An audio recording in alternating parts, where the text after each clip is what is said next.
হ্যাঁ আমিও তোমাকে জীবনে দেখিনি, আজকে ফার্স্ট দেখলাম। তো আমাদের বাড়িতে এখন প্যান্ডেল করা শুরু হয়ে গেছে পেছনে।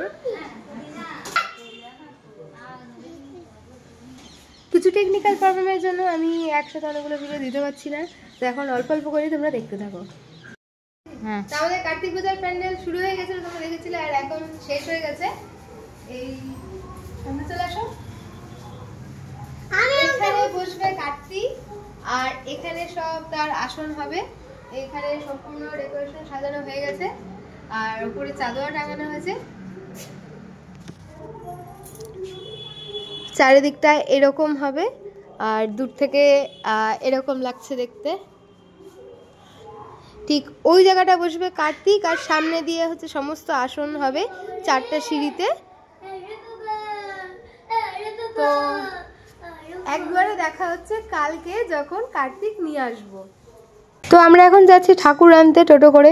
আমি, মনি আর ভাই সকলে মিলে গেলাম ঠাকুর নিতে, কিন্তু দেখি যে এখনও ঠাকুর রেডিই হয়নি। তারপরে হচ্ছে আমরা সেখানে দাঁড়িয়ে তার চক্ষুদান করে ময়ূর টয়ূরটা খুব সুন্দর বানিয়েছিল সেগুলো দেখে। তবে আগের বারের থেকে এবার একটু সাইজটা ছোট হয়ে গেছিলো, ঠিক আছে কোনো ব্যাপার না। তো যাই হোক, আমরা নিজেদের ইচ্ছা মতন করে বাবু কার্তিককে সাজিয়ে তারপরে আমরা আমার ঘরে নিয়ে আসবো।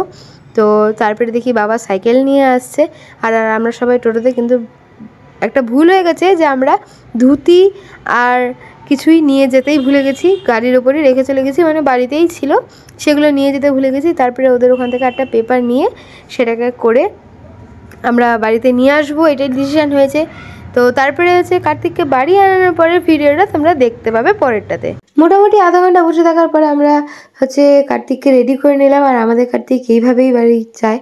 আর আমরা যেহেতু ধুতি নিয়ে যেতে ভুলেই গেছি, তার জন্য ওখান থেকে পেপার চাওয়া হলো এবং ডাইরেক্ট কার্তিককে নিয়ে উপরে চলে আসা হলো। আমাদের 3তলাতে মানে ছাদে পুজো হয়, তো সেখানেই আর কি নিয়ে আসা হলো। বাবা নিয়ে যায় প্রতিবারের মতনই, এবং ওখানে নিয়ে গিয়ে বসিয়ে তারপরে হচ্ছে আলাদা আসন দিতে হবে। আর এদিকে মনি ভাই করে নিয়েছে, আমি ময়ূরকে করে নিয়েছি, আর বাবা কার্তিককে নিয়েছে। তারপরে এখানে টুলে বসানো হলো, আর এরপরে কার্তিককে আসনে বসানো হবে, এবং আসনে বসানোর পরে তারপরে হচ্ছে আমি আর মা মিলে ধুতিটা পরাবো, সেই ভিডিও আসছে এরপরে। আমাদের বাইরে আগে বাবু বসে, তারপরে বাবুকে আসনে নিয়ে যাওয়া হয় এবং আসনে বাবা বসিয়ে দিল। তারপরে হচ্ছে আমরা একে একে ধুতি পরাবো এবং মালা পরাবো। আর আসনে হচ্ছে একদম মাঝ বরাবর বসাতে হবে, তার কারণ হচ্ছে তার নাক বরাবর শিঙা যাবে। শিঙা কি আমি পরের ভিডিওগুলোতে অবশ্যই তোমাদের সাথে শেয়ার করব, আর ধুতি পরানোর ভিডিও তোমাদের পরে আসছে, অবশ্যই তোমরা দেখতে থাকো। আর বাবু কার্তিকের সিঁড়ি বানানোর জন্য, ভোগের সিঁড়িগুলো বানানোর জন্য আমরা সবসময় গামলা বা বালতি আর ইট এগুলো ইউজ করে থাকি। তো এইবারও তাই করা হয়েছে, কারণ ওগুলো আগে সমান হওয়া দরকার। তো এই হচ্ছে কার্তিককে আসনে বসানো হয়ে গেছে, আর আমি ফুল তেল নিয়েছি, এখন মালা গাঁথা হবে। আর এই সাইডে চলছে হচ্ছে সমস্ত তরকারি কাটা, মা ওইদিকে রান্নার কাজ করছে। আমাদের বাড়ির বাবু কার্তিককে কেমন ধরনের ধুতি পরানো হয় সেটা তোমরা নেক্সট ভিডিওতে পাবে। সবাই সবার যে যার কাজে চলে গেছে, কিন্তু তারপরেও আমরা ভাবলাম যে না, আগে ধুতিটা পরে নিই, কারণ এটাতে কিন্তু অনেকটা টাইম লাগবে। আর এটাতে আমাদের শুরু করতে প্রায় অনেকটাই টাইম লেগেছিল। তার মধ্যে মনি একদমই একা একা খাওয়া দাওয়া করছিল না, ও বারবার আমাদের কাছে আসছিল। আর আমরা দুজন যেহেতু উপাস ছিলাম, মানে আমি আর মা যেহেতু উপাস ছিলাম, তার জন্য আর কি মনিকে অত খেয়াল রাখতে পারছিলাম না, আর ও বাবার কাছেও সেরকম খাচ্ছিল না। তো সবার প্রথমে আমি আর মা মিলে ধুতি পরানো শুরু করলাম, কিন্তু শেষমেশ সেটার সম্পূর্ণটাই কিন্তু আমি শেষ করেছি, কারণ মা ওখানে রান্নার কাজে চলে গিয়েছিল। তো তার মাঝে মাঝে মাকে ডাকছিলাম যে দেখো ঠিক আছে নাকি, ঠিক আছে নাকি, কিন্তু বাদবাকিটা কিন্তু আমি একাই করেছি।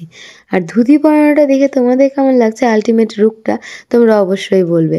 আর ধুতির সাথে কিন্তু ছিল একটা ওড়না, সেই ওড়নাটা কিন্তু আমি ওই জমিদাররা যেরকম ঘাড়ের ওপরে দেয়, আমি ঠিক সেই রকম করে কিন্তু আমাদের বাবু কার্তিককে সাজিয়েছি। এবার বলো তো তোমরা দেখেই যে আমাদের বাড়ির বাবু কার্তিককে কেমন লাগছে এইভাবে ধুতি পরে। তো বাড়ির গাছের বকুলফুলে দিয়ে কিন্তু আমি কার্তিকের জন্য মালা তৈরি করে নিয়েছি, এবং সেটাকে আমি এখন পরানোর পালা, কারণ কার্তিকের গলায় একটা মালা অলরেডি আছে, তো সেই হিসাবে অ্যাডজাস্ট করে আরেকটা মালা পরানো হচ্ছিল। তো আমি সুতোটা আগে গিট দিইনি, আমি পরে গিট দিয়েছি যে কতটা লম্বা রাখবো সেই হিসাবে। আমাদের বাড়ির কার্তিকের হাতে কচা থাকে এবং পরনে থাকে ধুতি, ওড়না এবং এই কার্তিকের হাতে কিন্তু কোনো তীর ধনুক বা লাটাই বা যাবতীয় কোনো কিছু থাকে না। এই কার্তিক কিন্তু ময়ূরের পিঠে চড়েও আসে না। আমাদের বাবু কার্তিক হচ্ছে খেতে বসা কার্তিক, মানে বাবু হয়ে খেতে বসছে এমন একজন কার্তিক। একদিকে আমি আর মা মিলে সিঁড়িটা সাজানোর পরে আমরা কার্তিককে মালা পরানোর পরে আমি এদিকে কার্তিকের হাড়ির সমস্ত বন্দোবস্ত শুরু করলাম, এগুলো আলপনা করা। তার কারণ এর মধ্যে যাবে হচ্ছে কার্তিকের চাল সবজি সমস্ত যাবতীয় ভোগ। কার্তিকের হাড়ির চাল যেহেতু নবান্ন হিসেবে নেওয়া হবে এবং তার জন্য ছোটো ছোটো 5টা কলসিও থাকে এবং কার্তিকের সামনে সেই 4 ধাপের মধ্যে সবটাতেই ভোগ যাবে। আমি যতক্ষণ আলপনা দিচ্ছিলাম কলসিতে ততক্ষণে কিন্তু অনেকেরই এখানে ভোগ নিয়ে চলে আসা হয়ে গেছে। বাবু কার্তিকের ভোগের সিঁড়ি বানানোর পরে আমরা কিন্তু সেখানে সমস্ত ভোগ দিয়ে দিয়েছি। আর মা উপোস করে কিন্তু সমস্তটাই আয়োজন করেছি। আর এখানে পুরোহিত বলেছিল যে 7:30টায় আসবে, তাই আমরা আর দেরি করিনি। তোমরা হয়তো অনেকেই জানো না যে এই যে লম্বা লম্বা 3 কোনা টাইপের এই জিনিসগুলো কি। তোমরা যারা জানো তারা প্লিজ কমেন্টে লিখো, আর যদি জানতে চাও আমি নেক্সট ভিডিওতে তোমাদের সাথে অবশ্যই শেয়ার করব যে এই জিনিসগুলো কি, কেন এইভাবে পরপর বসানো হয়। প্রথমেই বাবু কার্তিককে পৈতা পরানো হলো, সেটা ব্রাহ্মণ পরালো।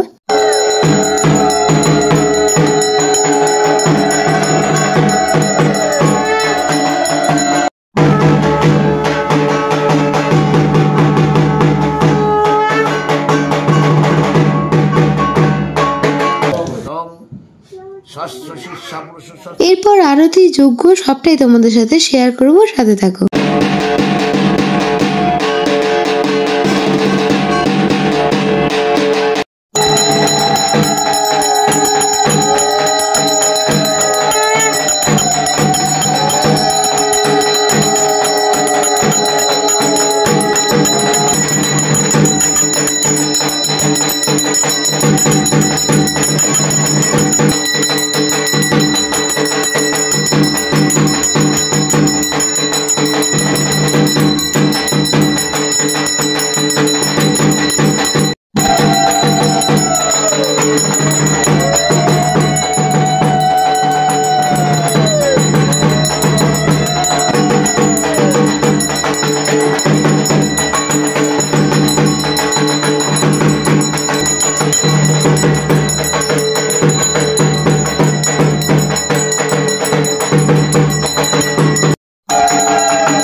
তো বাবু কার্তিকের আরতি যজ্ঞ অঞ্জলি দেওয়ার পরে এবার হচ্ছে যজ্ঞের ফোঁটা নেওয়ার পালা।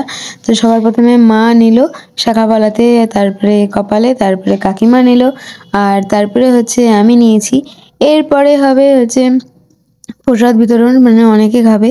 তো তারপরে ঠাকুরমশাই আমাকে বললেন যে সকলকে দিয়ে দিতে আর কি যজ্ঞের ফোঁটা।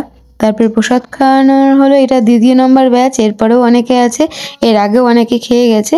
তো এবার কার্তিকের সাজানোটা সত্যি খুব সুন্দর হয়েছিল, আর পুরোটাই ওয়াইন দায়িত্ব নিয়েছিল, ওয়াইন আমার ভাই। রাত তখন প্রায় 10:30টা বাজে। তারপরে আবার রান্না বসানো হলো। জানি না কি হয়, কোনোবার বেশি হয়ে যায় তো কোনোবার কমই পড়ে যায়, তার জন্য আবার রান্না বসানো হলো। আর এদিকে হচ্ছে আমরা অনেকে বাকি আছি, বাড়ির লোক তো বাকি আছেও, এছাড়াও নিমন্ত্রিত অনেকেই বাকি আছে। আগের দিনের সংযম কাটিয়ে পরের দিন সারাদিন উপোস করে থাকার জন্য সর্বপ্রথমে আমি একটু গুড় জল খেয়ে নিলাম, যেটা আমি প্রতিবার খাই, কারণ না হলে এরপরে কিছু খেলেই গ্যাস হয়ে যাবে আর শরীরটা ভীষণ ক্লান্ত লাগছিল। যারা কার্তিকের উপাস করে তারা সেদিন ভাত খায় না, জন্য আমি আর মা একটু লুচি আর তরকারি খেয়েছিলাম। আর যারা নিমন্ত্রিত ছিল তারাও ওয়েট করছিল যে কখন হচ্ছে আবার খিচুড়ি শেষ হবে।